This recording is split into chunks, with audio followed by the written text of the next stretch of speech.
Hanggang ngayon ay hindi pa rin daw okay ang former couple at kapamilya love team na sina Maris Racal at Anthony Jennings.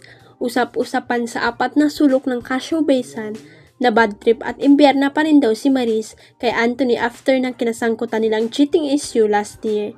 Ibig sabihin mukhang kaplastikan lang umano ang nakita ng madlang people sa pagitan ng dalawa sa naganap na fan conference ng ABS-CBN series na Incognito kamakailan lang.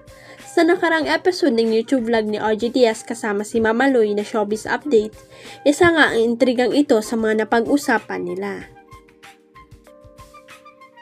Visit pa rin daw si Maris kay Anthony Jennings.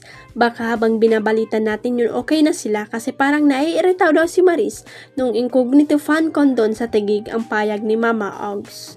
Ngunit sabi naman ng kanyang co-host na si Mama Loy, parang okay naman sila sa stage at binanggit nga ang mga comments ng netizen na parang walang nangyaring cheating scandal sa dalawa. Hindi naman sila pwedeng magpakita na na sila, understandable yun kung totoo man, ang punto naman ni RJ Diaz.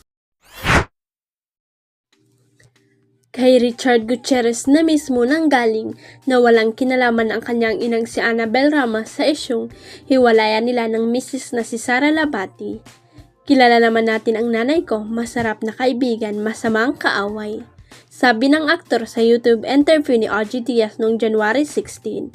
Patuloy niya ang nanay ko lang talagang pag inudyukan mo yan, lalaban yan. Ibago lang siya sa social media, sumay nababasa siyang mga negative comments, gusto niyang patulan lahat.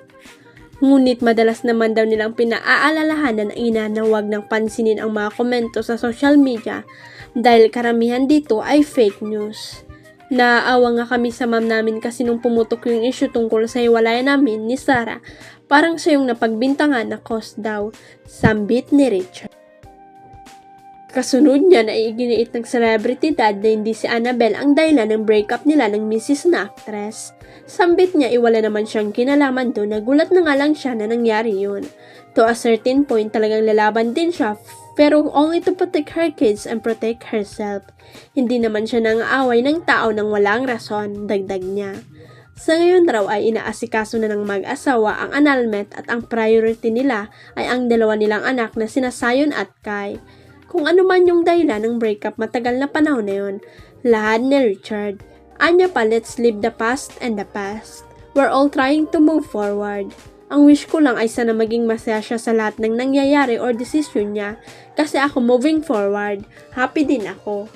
Kung matatandaan may last year nang tuluyan ang kinumpirma ni Sara na single na sila ni Richard. Huwag kalimutang i-click ang subscribe button at i-ring ang notification bell para sa latest at legit chika updates.